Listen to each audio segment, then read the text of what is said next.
My landlord tried to push me out after a fire destroyed my apartment. He forgot about one tiny clause in my lease. Now I own the building.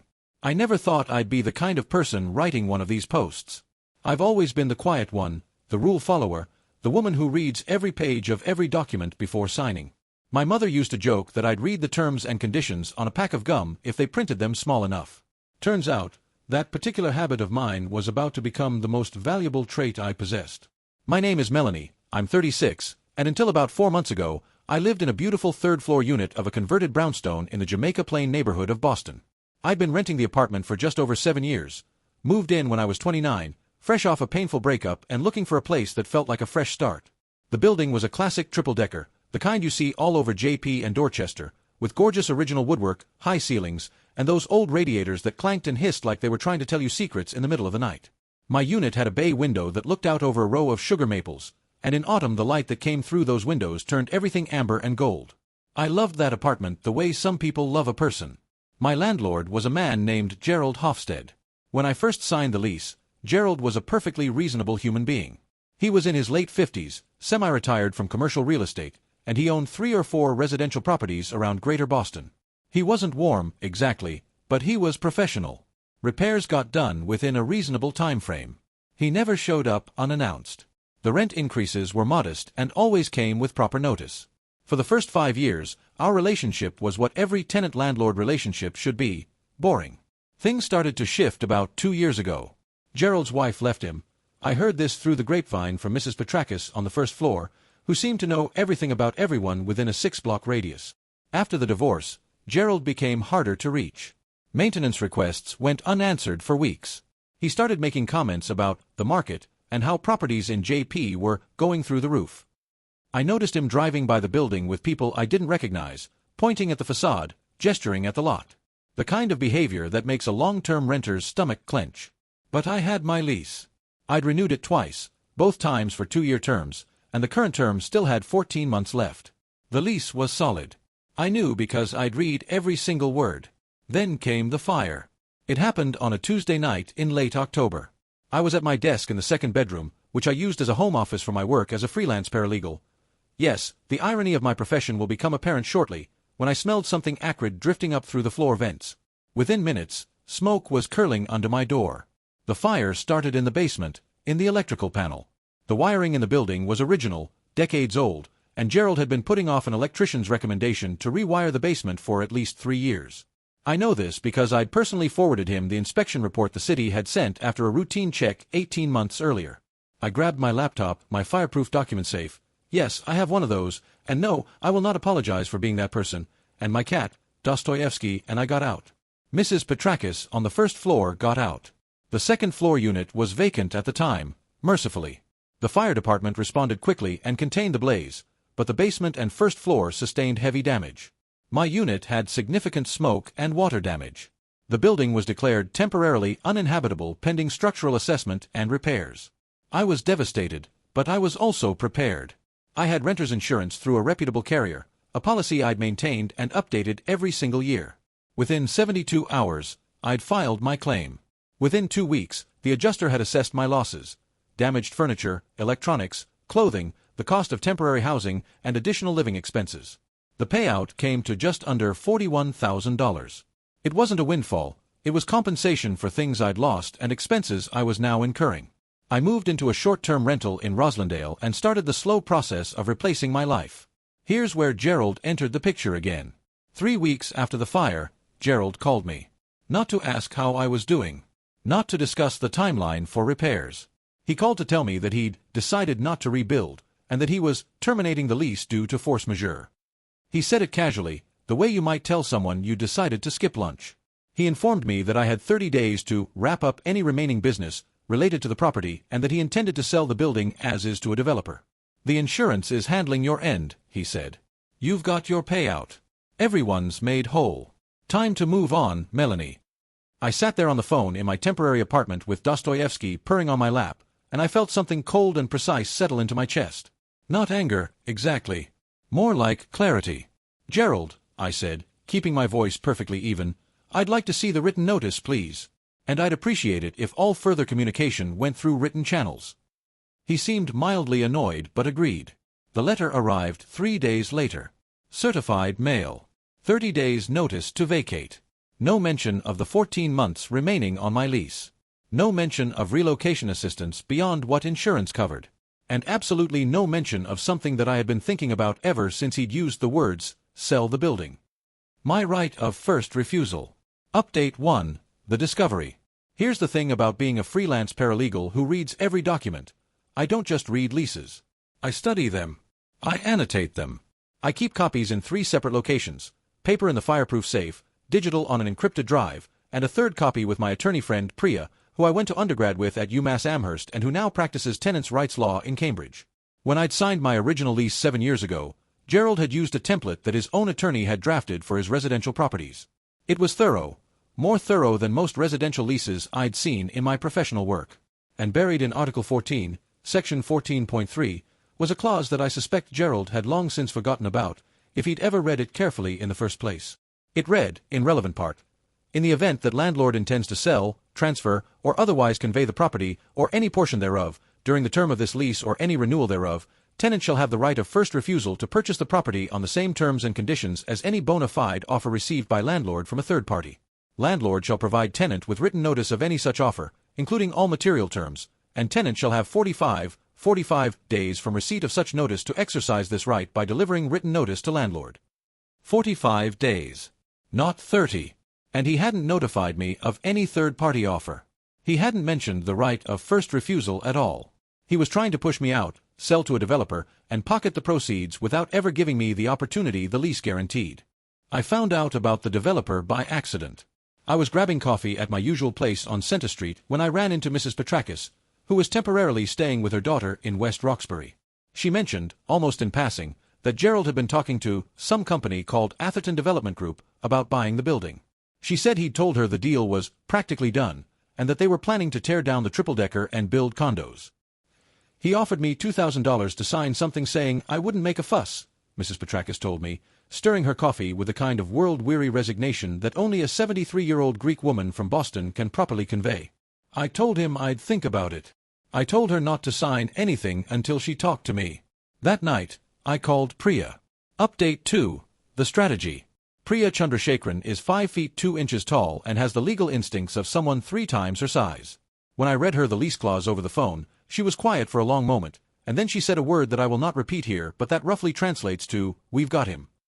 Over the next week, Priya and I built our case with the kind of methodical precision that I imagine structural engineers use when planning controlled demolitions. Every step was deliberate. Every document was filed correctly. Every communication was in writing. First, Priya sent Gerald a formal letter, via certified mail, because we are professionals, reminding him of the right of first refusal clause in my lease.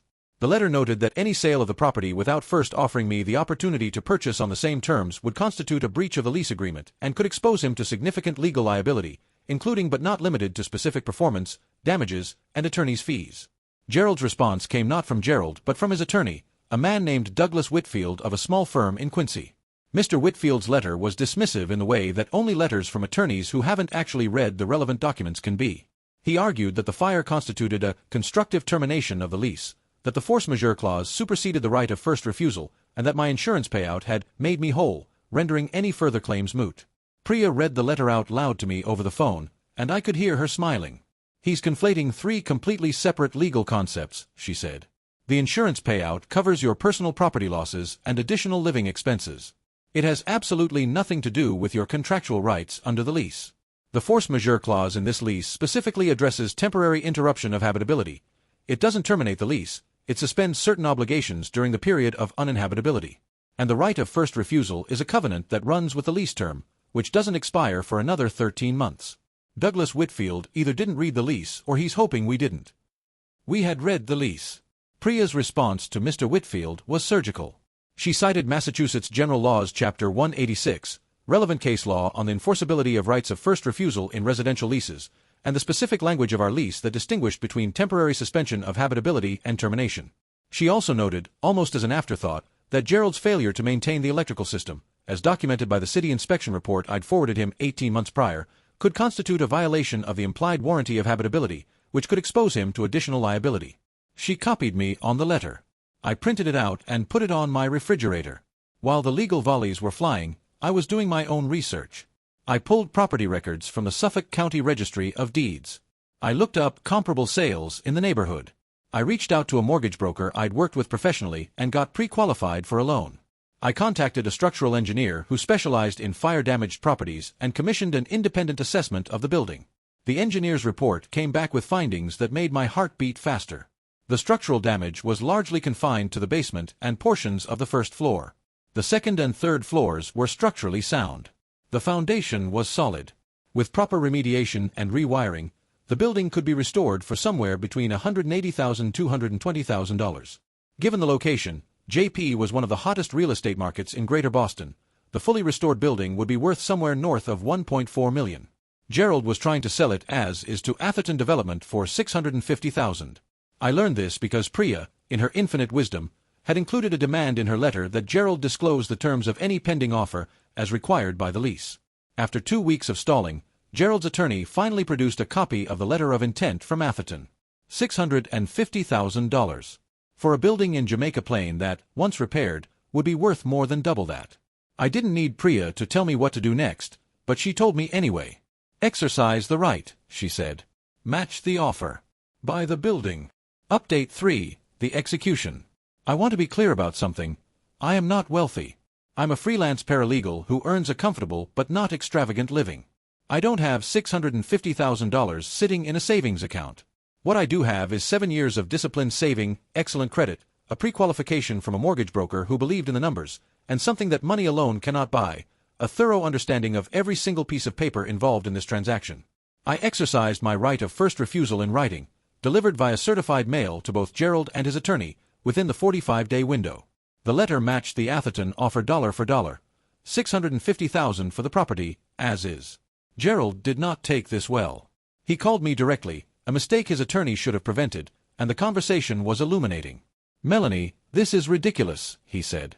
His voice had that particular strain of someone trying very hard to sound reasonable while being anything but. "You don't have that kind of money. You're a renter. This is a game, and it's going to cost you." "Gerald," I said, "I would prefer to keep all communication in writing, as I've previously requested. But since you've called, I want to be clear. This is not a game. I am exercising a contractual right that you agreed to when you drafted this lease. My financing is in order. If you have concerns, please direct them to my attorney." He hung up. Over the next 3 weeks, Gerald tried everything. His attorney argued that the right of first refusal was unconscionable and should be voided. Priya responded with 6 pages of case law demonstrating that Massachusetts courts consistently enforce such clauses. Gerald tried to argue that the Atherton offer had been withdrawn, making the right of first refusal moot. Priya pointed out that the lease required him to notify me of any offer, and that withdrawing the offer after my exercise of the right didn't extinguish my right to purchase at those terms. It simply meant he now had an obligation to sell to me at that price or face a lawsuit for specific performance. Gerald then tried something I'd been half expecting. He had a new offer materialize from another entity, this one for $950,000. The offer came from a company called Grayline Holdings, LLC. It took me exactly 45 minutes of searching through the Secretary of the Commonwealth's corporate database to discover that Grayline Holdings had been incorporated 3 days before the offer was dated, and that its registered agent was Douglas Whitfield, Gerald's own attorney. I forwarded this information to Priya without comment. She included it in her next letter to Mr. Whitfield with the observation that fabricating a sham offer to circumvent a right of first refusal could constitute fraud and could result in sanctions, disciplinary action with the Massachusetts Board of Bar Overseers, and criminal liability. The sham offer evaporated overnight. While all of this was happening, I was quietly assembling my financing. The mortgage broker, a sharp woman named Dana Reeves who worked out of an office in Brookline, structured a loan that accounted for both the purchase price and the renovation costs. The numbers worked because the as-is purchase price was so far below market value. My insurance payout, which I'd been carefully conserving, covered a substantial portion of the down payment. I supplemented it with my savings and a small loan from my parents, who had been following this saga with the kind of horrified fascination usually reserved for true crime documentaries. "You're buying the building," my mother said, somewhere between disbelief and pride. "The building that caught fire?" "I'm buying the building," I confirmed. "With what money?" "With strategy, Mom." Update 4, the purchase. The closing took place on a gray February morning at a title company's office in downtown Boston. Gerald sat on one side of the conference table with Douglas Whitfield. I sat on the other side with Priya. There was a court reporter present because Priya had insisted on it, and because at this point, we were documenting everything. Gerald looked like he'd aged 5 years in 3 months. He didn't speak to me directly. Everything went through the attorneys. The purchase price was $650,000, exactly matching the Atherton offer. The title search had come back clean, no liens, no encumbrances beyond the standard municipal stuff. The closing documents were extensive but straightforward. I signed my name 43 times that morning. I counted.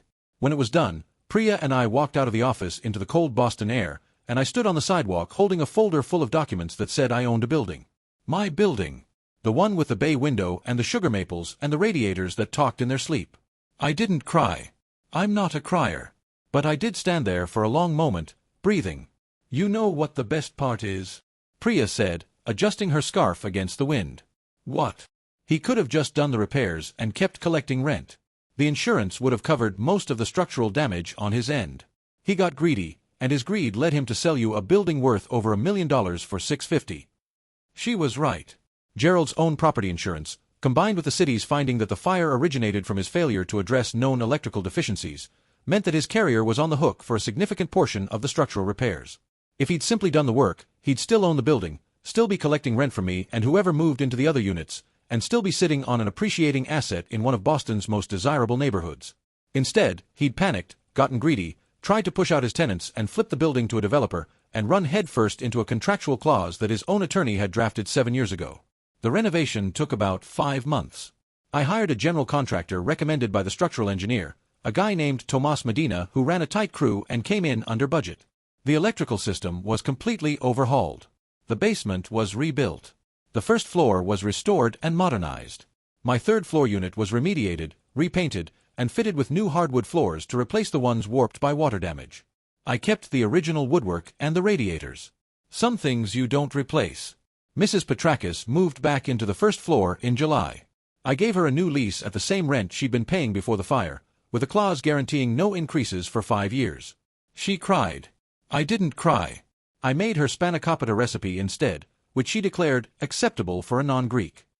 The second floor unit, I renovated into a bright, modern 2-bedroom and rented it to a young couple, both teachers at a public school in Roxbury, at a rate well below market because I believe that housing should be accessible and because I can afford to since I bought the building for roughly half its value. Update 5. The aftermath and what I learned. It's been about 4 months since the renovation was completed, and I'm writing this from my bay window on the 3rd floor. The sugar maples are just starting to bud. Dostoevsky is asleep on the radiator, which is still clanking, because some things are sacred. The building appraised last month at $1.55 million. My total investment, purchase price, renovation, closing costs, carrying costs during construction, came to roughly $910,000. The equity I'm sitting on is significant, but more importantly, I own my home. Nobody can push me out. Nobody can terminate the lease due to force majeure. Nobody can sell my home out from under me. As for Gerald, the last I heard, through the very reliable Mrs. Petrakis intelligence network, he sold his remaining properties within a few months of our closing. Apparently, the stress of the legal battle and the realization of how badly he'd miscalculated soured him on the landlord business entirely. Douglas Whitfield, his attorney, received a formal inquiry from the Board of Bar Overseers regarding the Gray Line Holdings stunt. I don't know the outcome of that inquiry, and frankly, it's not my concern. The system will do what it does. I've thought a lot about what I'd tell people who find themselves in a similar situation, and it comes down to a few things. Read your lease. Read it again. Understand every clause, every section, every defined term. If you don't understand something, find someone who does. Your lease is not just a piece of paper you sign to get keys. It's a contract, and contracts have teeth. Document everything. Every communication, every repair request, every inspection report. Keep copies in multiple places. If your landlord tells you something verbally, follow up in writing. Per our conversation on such and such date, you stated the following. Create a paper trail so thorough that if someone tried to dispute it, they'd need a machete to cut through the documentation. Know your rights.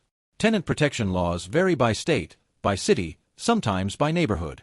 In Massachusetts, the implied warranty of habitability is robust. Your state may be different. Learn the law that applies to you. Your local legal aid organization can be a lifeline. If you can afford an attorney, get one. If you can't, many tenants' rights organizations offer free or low-cost consultations. Don't get emotional. Get strategic. When Gerald called me and told me he was terminating my lease, every fiber of my being wanted to yell at him. I wanted to tell him that his negligence had caused the fire, that his greed was transparent, that he was trying to profit from a disaster that was his fault. I didn't say any of those things.